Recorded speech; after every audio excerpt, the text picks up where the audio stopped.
Hello, everyone. Thank you for tuning in. I am Jaylee. This is JayLeesCorner. This is my sort of late review for the Braxton season 1, episode 6. It takes a village.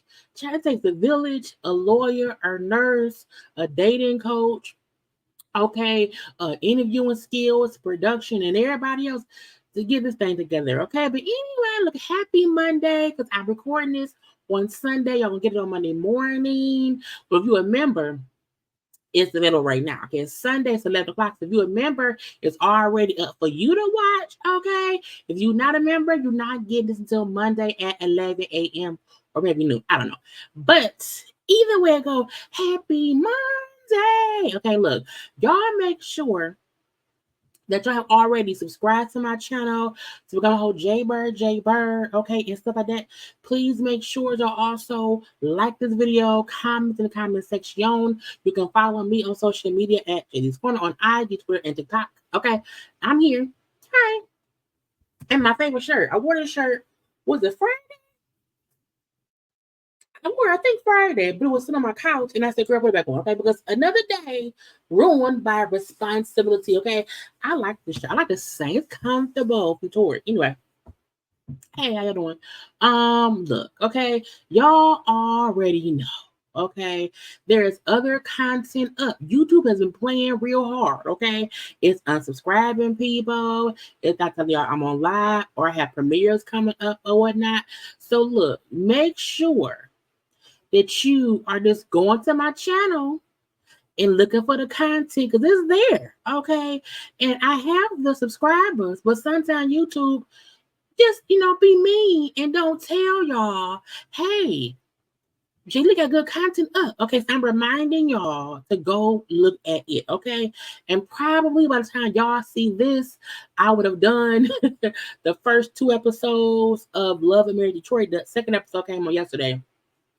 So I said, girl, to do 1 and 2 together. Okay, so by the time y'all see this, that will either be already posted or it will premiere sometime on Monday as well. Okay, but we here right now for the Braxtons. Okay, look, Tamar is a part-time Braxton. Okay, Towanda and Trina around here helping Kevin after the health scare.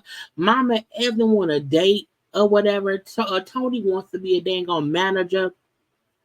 But I need somebody to go get Lil Kevin a lawyer and a nurse. Okay, Lil Kevin needs a lawyer, a nurse, and a prayer. Okay, either way it goes, we are going to have a conversation about the family around here, their foolishness and whatnot. And I mean, anyway, look, this is a good episode. Okay, and the way I'm gonna review it, I'm gonna put it in little spurts because it was like Mama Evelyn and Tony stuff, little bit of Tamar. The end was Towanda and Trina, whatever. So I'm going to do it in a certain way, okay? So the episode, I like my thumbnail. I always try to make my thumbnail be a little bit, like have a little different faces, okay, here and there, just to make it look a little bit different. Okay, so I hope y'all like it a lot. Anyway, the episode starts off with Mama Evelyn and Tony. Now look, was Tony tired? Who did her makeup? Okay, the eye makeup is too heavy. I'm just saying. Anyway, so we see Tony and Mama Evelyn meet up to catch up. Okay, however, with them to have the little catch up between the two, I felt like it was a whole bunch of other things they tried to put on later in the episode. I'm like, no, put it all together, okay? So, like with Mama Evelyn, okay, first of all, they was talking about they concerned. We are concerned because Tony been MIA. Tony been practicing for a tour. So Tony ain't been around. Oh, yeah, Lil Kevin is worried about this. And we worried about him. Okay, he needs some good therapy, some good counseling, whatever, to deal with his mom. That's and all he has going on in his life. That's why I said somebody get Lil Kevin a lawyer and a nurse. He needs them both. Okay. So in the meetup between Tony and Mama Evelyn wants to go on a date. She wants to be set up on a date, and Tony is going to be the matchmaker for her mama. Now look, Mama, I think she's in her 70s, and that's fine. But mom, like, I'm nervous about dating. Y'all set me up with somebody. Towanda set her up during season, I think maybe season 1 or 2 back in 2011. Child Towanda set Mama Braxton up with some like 25, 27-year-old man. That was nasty. Okay, but whatever. So when told Mama, who you want to date? You want an athlete, Mama? You want a college professor, Mama? Who you want? She said, no, because a retired athlete may be hurt, bad knees, concussions from bumping their heads. A professor, might have mental issues. Their brain might be overworked because they think so much. So no. So Tony said, Mama, go talk to your friends, your older, your age friends, to see what they have to say. Child, Mama Evelyn went and met up with Miss Maybelline, Marla Gibbs, and Marla Gibbs' daughter. Now, Marla Gibbs is 92, 93. You wouldn't know it, child. I said, no, what's going on? Now, Maybelline, I don't like that wig. I don't. I think I just prefer Mama. Y'all remember Judge Maybelline from Divorce Court. I feel like I just prefer Miss Maybelline with the short hair. This wig, it doesn't do it for me at all. You know what I'm saying? So in the conversation of them just talking or whatever, it was cute. Again, women of a certain age and the conversations we have with our friends is always funny. Okay. I was like, what is going on here? So they just talk about, dating at their age, sex at their age or whatever. This even being sensual with somebody else. How sometimes men of their age don't want to do it like they do. Okay. And so when Mama E said, look, I am 48 and holding me. I may be 79, or I don't know, she in her 70s. I may be 70, whatever, but I'm 40. I'm gonna say I'm 48. Okay, I'm 48 and holding. Now, Marla Gibbs. Okay, y'all know. Come on now. Marla, what is you doing, ma'am? But no, Marla Gibbs, who played on 227 on the Jeffersons or whatever. We love Marla. Okay, amazing woman. Marla said, I'm 30. I'm 30 and hold, okay? Because to me, spiritual beings don't have no age, okay? And so I just vibrate on 30. I said, now you vibrating. You vibrating, girl? Now they asked Marla, do you care about sex, Marla? And Marla said, I've been there, done it. I don't care. I don't really care that much, but I've been there, done that. And she's like an athlete now. You can just do it yourself. I said, not do it yourself. Marla. I said, Marla kids up here talking about finger popping. Y'all, what? Now look, I feel like if you are a single person or whatever, and you in your up of age, yes, finger pop it. Okay, don't let it dry out. Don't do that. But Marla said, child, look, I've already had all the sex. And right now I can do it myself. I don't need somebody else. Okay. And Mama Braxton said, well, I'm ready. Meaning she wants somebody to think about her. Okay. Now she goes on a little date. Okay, Mama Evelyn has a little date. It's Mr. Shelly. Now, Mr. Shelly was in all purple. Okay, purple earbuds, purple shirts, purple pants. He was coordinate. Okay, coordinate. Okay, he's coordinating all up and through. A nice, handsome older gentleman, nice little ball, and he had a purple hair hat on too, like a little Kango hat or whatever. But he took it off, respectful. Okay. Nice older man. Okay. He was like, hey, how you doing? Have a seat. You know what I'm saying? Hey, my name is Shelly. Okay. And they like, I'm a jokester. I like to have fun. I'm here for this menu, and I don't know. I'm trying to find something to eat. Now, again, he is a man of a certain age, and he said, look, I like regular food. And he said, I like, a little hamburger, little steak, little lobster, okay? And this Italian menu, I don't know what to get. Okay, I don't really have spaghetti. I said, you know what? That's something else too. When you want to date, you should go somewhere. It's like, I'm not saying go to McDonald's. I'm not saying go to Wendy's, but I'm saying pick a place that has enough of an array of food so that the person you're going to meet with has options, okay? Because if we go to an Italian, I may not want Italian. I may want a chicken sandwich. Okay, I may want lobster. So I would never have a first date. I may have one of what's it called? Maganello's? What no. What is it? It's an Italian place. I can't think if I was but they have good food, but even not a first date. They had good ravioli. Anyway, my point is, I would want to go to a regular place that just has different options. And he said, I don't know what to get from here because I don't eat Italian food like that. Me, and even if it's something as simple as ravioli, spaghetti, lasagna, whatever, they make it different. They laugh about that, okay? Now he was like, I would assume you're a beautiful woman. I would think, okay, that you had a million men knocking down your door. How did I get your daughter to set me up with you? Okay. And she said, well, the men has been knocking.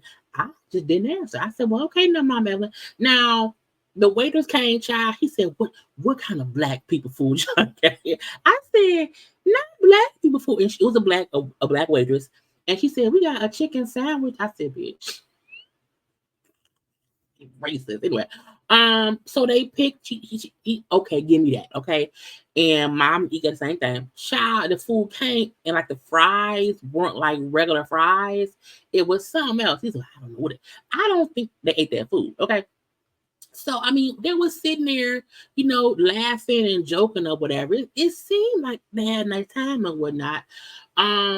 But she said, yeah, he was nice, but I don't think we won't have a second date. He ain't my type. Okay. And I said, now I was like, did he, maybe she wants somebody a bit more suave and debonair.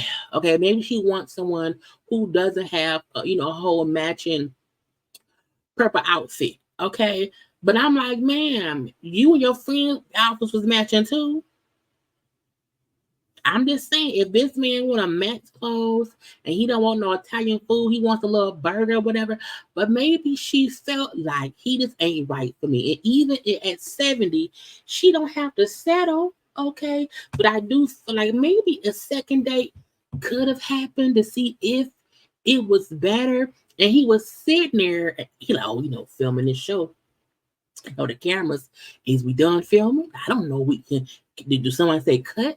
Is someone gonna tell me when I get up and leave? And I was like, child, go ahead and leave. Okay, so it was a good date, but she said it won't be a second one. No, ma'am. Okay, now back with her and Tony, because remember her and Tony was the beginning. So Tony, when talking to Mom Evelyn, brings up how I'm still around here getting prepared for my tour with Cedric the Entertainer. Okay, it's a month away. I'm kind of nervous. Just about the show itself and whatnot. I want to do some jokes on stage. I'm gonna say like, hey, what do you call a bear with no teeth? And she said, I don't know what. A gummy bear. I said, a gummy bear. Then it was kind of funny. It was real lame, but still funny. Okay. So the waiter laughed because he wants a good tip. You hear me? Okay, now we later on see Tony because for the tour. She's having to get prepared for the costumes on stage. And she's meeting with, that's her stylist, the black man. And then the other man, now if any of y'all ever watched Project Runway, okay, Michael Costello was on season maybe 7 or 8, 9. He was on one of the seasons. Okay, he was also on one of the seasons of the All Stars. I remember him. He's lost weight. Okay, I think is he okay? Anyway, but Michael Costello is the one doing her outfits for the tour, and the 2 outfits she tried on, I didn't like them. The first one she tried on, it was cute, except the shoes were ugly. But they said she'd do different shoes. Okay, and then this dress here reminded me of a bridal dress, like a wedding dress, like a bridal shower, or like a bridesmaid or whatever. And I think that was like an after show or after event dress and whatnot. I just, I didn't like them, but I also felt like they didn't want to show her actual clothes here because the stuff I saw her with on stage was different. So he did a good job still. Anyway, but yeah, Michael Costello's the one doing outfits or whatever. Cute. Now, when Michael they bring up some kind of her son denim. Because Michael is doing I think like either New York Fashion Week coming up, he has a line coming out or whatever. And so they discuss, oh yeah, my son Diesel, he wants a model. I would love to have him in my show. I would love it. Okay. And she brings about like the boys don't like her kind of meddling in their business or whatever. They want to do their own thing, and like mama leaves alone. So don't tell him tell him I told you he wants a model. Okay, just pick him and act like. I was like, man, they're gonna see the show, but they may not see this. They may not watch this show. So maybe her, this, trying to help them may not come out. Okay. Anyway, we then see Toni go to a photo shoot. That's her son, Denim. Now, Denim is her oldest son. She has two, her and Carrie Carrie's from Mint Condition. It's from Mint Condition or The Shy. I don't know, but Carrie, who was her ex-husband, the kid's father, they have two sons. Denim is the oldest and Diesel is the youngest. And so Denim wants to model. He's at a photo shoot or whatever. Toni shows up. It was so funny. She walked in and she was behind them or whatever, and she said, "Hi, I'm his mom." I was like, not Toni Braxton. But again, I feel like, do younger people know who Toni Braxton is? They might not, okay? But to me, I'm like, wow, this is Toni Braxton. But she walked in, introduced herself, like, hey, I'm his mom. I'm Toni Braxton. And oh, hey, how you doing? So I said, I don't know. Okay, but it was just funny to see that, in my opinion, okay? Anyway, I miss my kids being so young and like loving on them a lot, but they're older now, so they like don't want me being like a cringy, hanging on, my baby type of mom. We're grown now. We're not grown. I think they're at least maybe 18 by now, maybe 19, something like that. I don't know. But the boys like don't want her to be this, clingy, cringy, mommy person. Like mama be Toni Braxton, okay? And so we've seen him take a few photographs by himself. It was good pictures too. He and Toni took a couple photos together too. Oh my, you can post that one and whatnot. Meaning Toni is trying to allow him to be in his own world, also trying to be involved as much as he allows her. And I like the fact that she kind of letting him hold up his boundaries.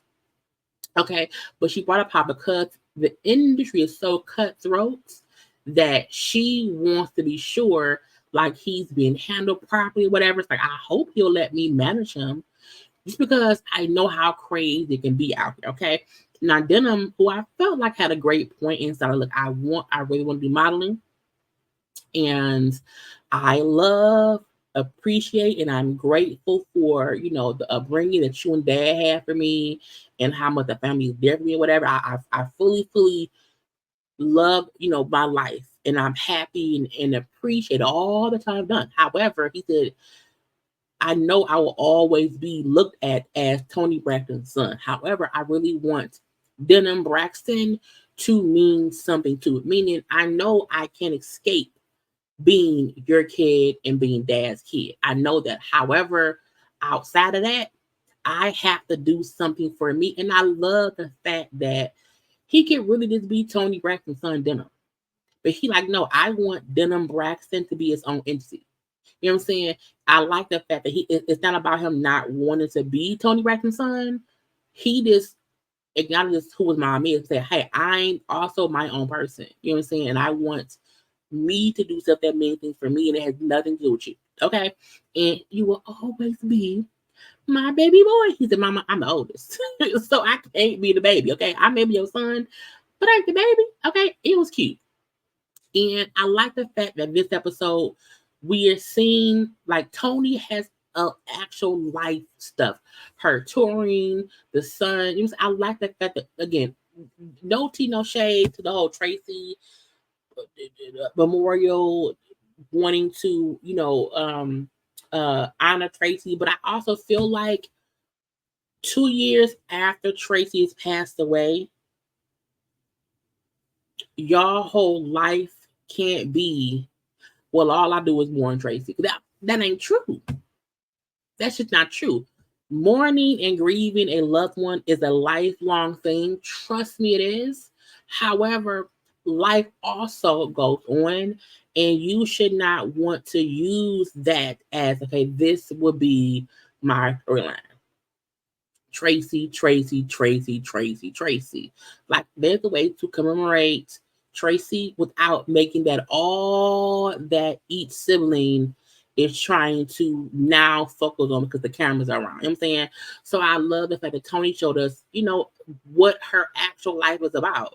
She's also a mom and a working mom and a entertainer and things. Look at it was cute. Anyway, Tamar and Carlos at she did the live podcast thing with him. Now we saw this already because it was posted a couple months ago. And I was like, oh, okay. Now look, I picked Carlos to me, this is who Tamar and Carlos is inside. Okay, Carlos is a loud, animated person with a hairline pushed back. And Tamar is somebody who always look like she finna say something dumb. Okay, because she's also animated as well. Okay, now I said, why Tamar and Carlos look the same? You think they both get bow ties?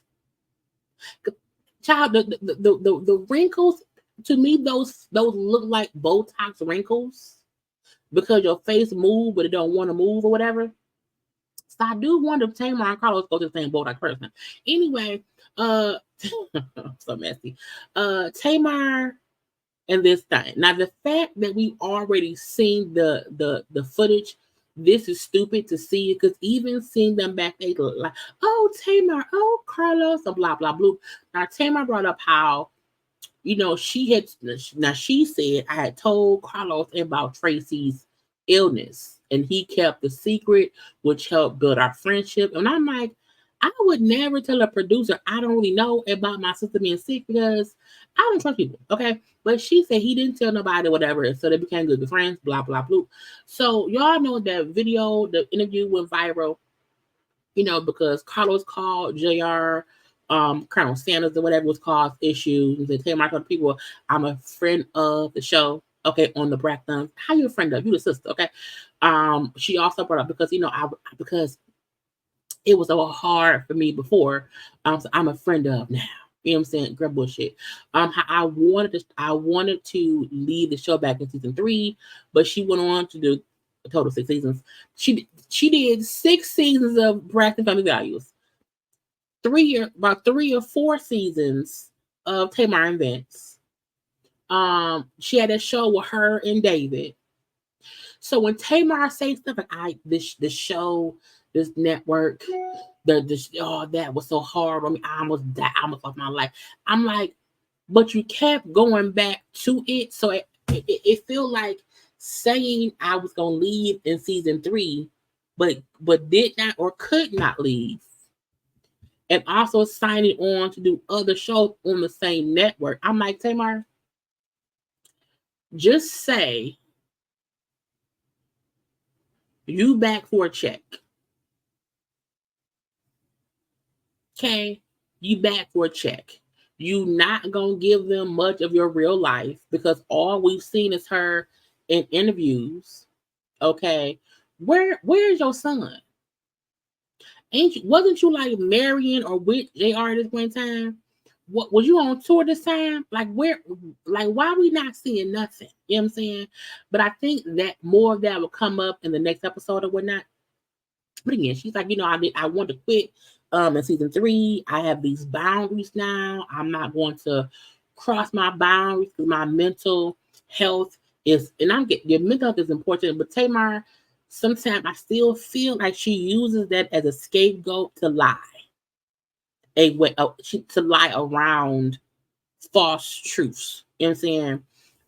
Because I'm like, if my mental health is above everything else, no one can convince me to go back to something that almost broke me. You know what I'm saying? I feel like, especially when I keep re-breaking. If you've been breaking since season 3, back in let's say 2013, for the past 10 years, if you've been breaking consistently for the past 10 years, I'm not going back to what broke me for anybody. Not even my dead sister. because Dad's sister knew that show almost killed me, you know. But I'll leave that be. Anyway, she brings up how the show success, the Braxton the Braxton family value show, how this because these Carlos was asking her, hold on, mouth is dry. Carlos was asking her if she felt like the show before caused tension or issues with her sisters. Because he said you were the breakout star, and look, we're not gonna negate Tamar was, because this is the thing. We knew Tony, we knew of her sisters, so Tamar did get more known from the show because Tamar's more animated.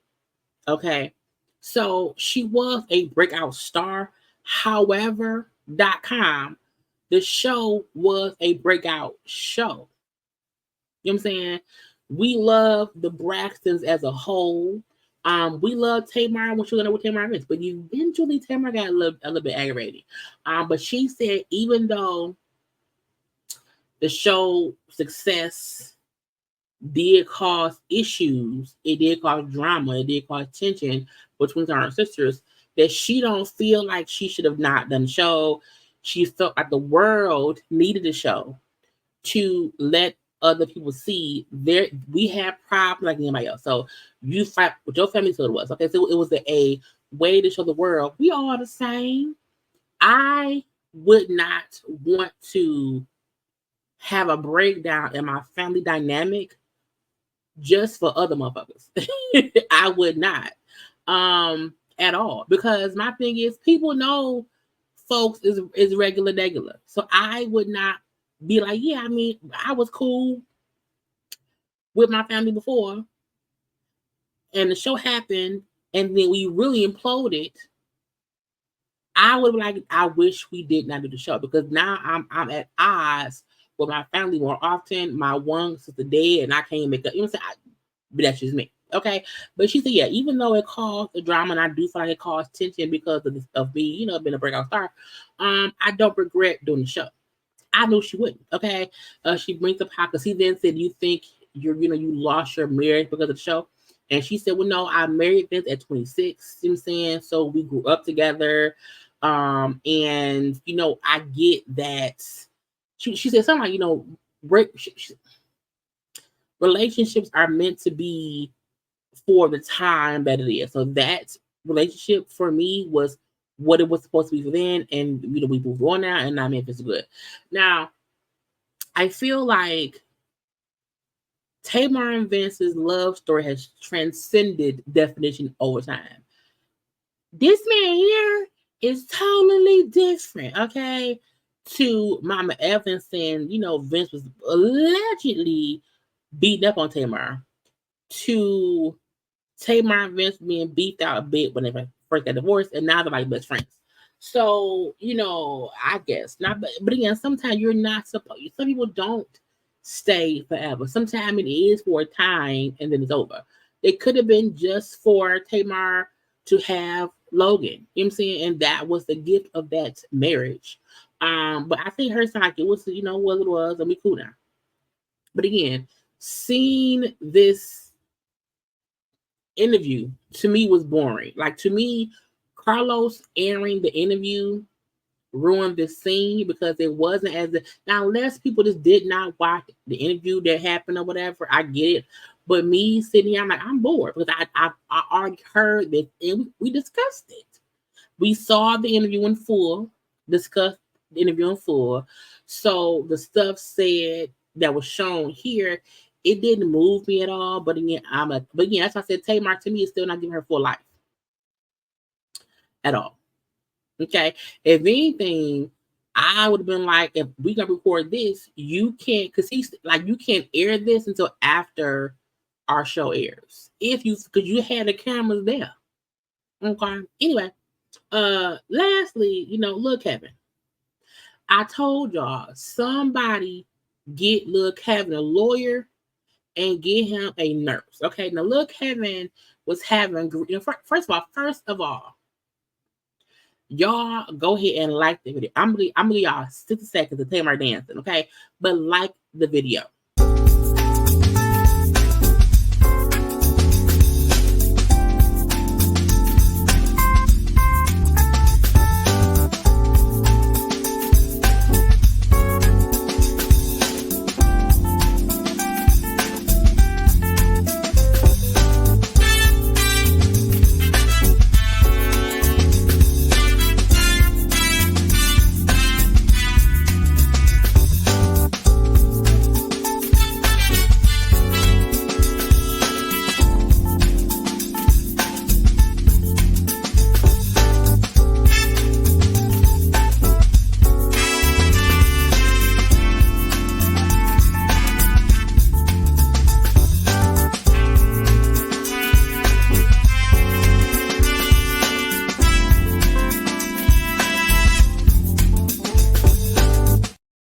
Shaka Tamar dancing is a hoot. Anyway, so the end of the episode, we get into Lil Kevin.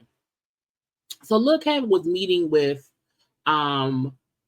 Spirit, the grief council, okay, talking to her about the loss of his mom, him grieving his marriage ending and everything, and how hard things have been for him or whatever. Okay. They didn't say Lil Kevin was in counseling in the daytime. Okay. They took a break for lunch. Lil Kevin went and had lunch with the crew. Okay. The crew went looking for Kevin. He was missing or whatever. They found Kevin like passed on the floor. And they called Towanda. Okay. So Lil Kevin had a seizure, while they're passed out. Okay. Towanda get there. Now I was like, what? Where's the ambulance? Where the EMS? Why ain't there more emergency? Towanda put up. I would have been child, burnt the corner ends, been running. Okay, but Towanda put up so calm. I said, was it a real seizure? Anyway, but she said during the break, Lil Kevin had been on FaceTime with his wife that he's going to divorce with. Okay. The wife was to the phone, like when dark, whatever, because Kevin passed out. The wife then texted Towanda saying, hey, I was on FaceTime with Kevin. I think he passed out from a seizure, blah, blah, bloop. At the same time, production had found him, whatever. So they was working things out. He woke up or whatever. So Towanda found, so that's why Towanda put up knowing. So it was like Towanda wasn't in a rush because he had already woken up. So Towanda said ever since Tracy passed away, he's been having these stress-induced seizures. Okay, when he gets too stressed, he has a seizure. And again, him being in grief counseling that day, talking about Tracy, the wife, this stuff, whatever. He stress, seizure. Okay. How he's supposed to take medicine for the issues or whatever, but I guess that day he did not take enough medicine or didn't take it at all. We see production walk in because they have production go get the medication, and they say, hey, you have to take this not once a day but twice a day. Okay, take him again. Somebody get him a lawyer and a nurse. Okay, now production again say, hey, take it twice a day. Okay, we then find out he has court the following day with his wife. They're going to divorce. Okay, so again, stress. And he said, well, she said she'll call the courts and like try to reschedule because he can't fly because he had a seizure. He can't fly yet. So he would not be able to get back home for court the following day because of the seizure. But he said the wife said she would, do that because again, he's sick. So Tawanda's supposed to call the wife and she said, yeah, I'll reschedule. Mm-hmm, yeah. Okay, that's fine.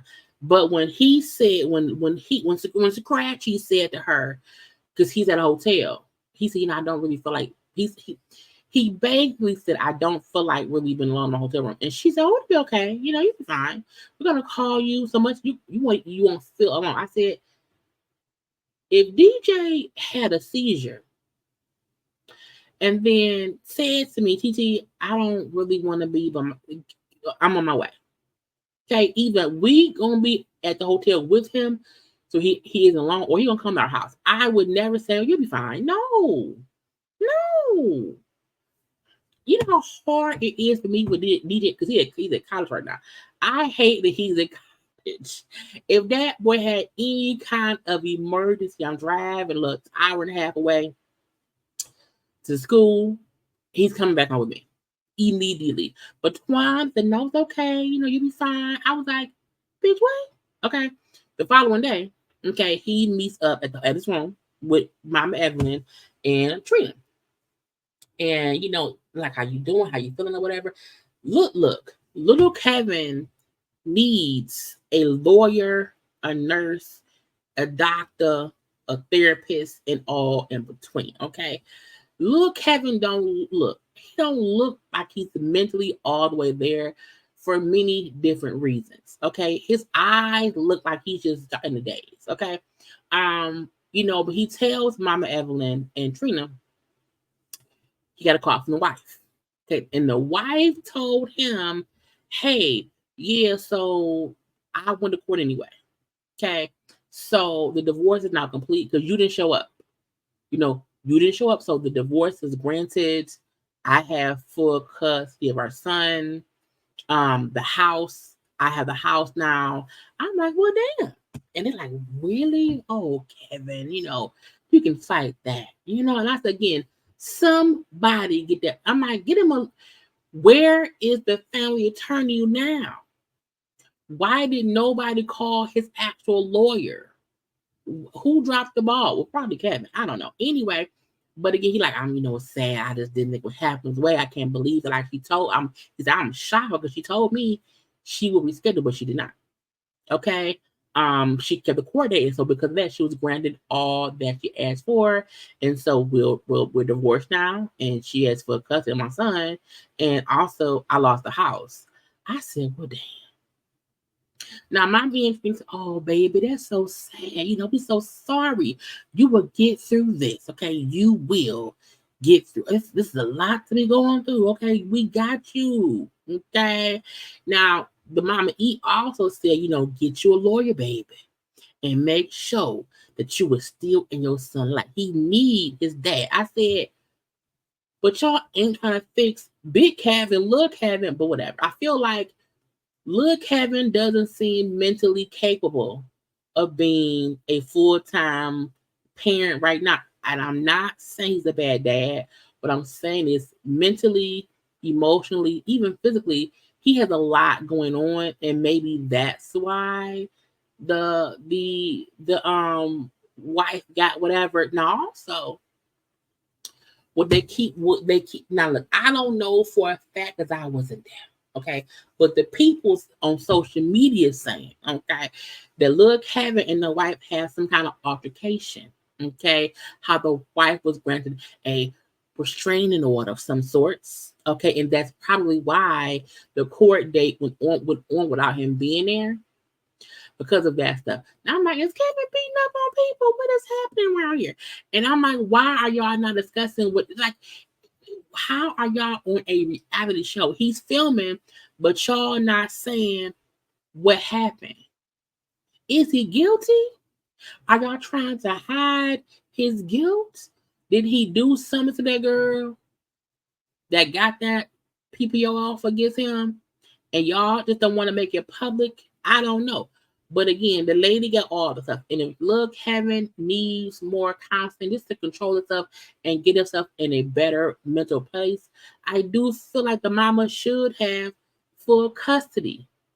He don't even want to be in a hotel by himself. He don't need the baby.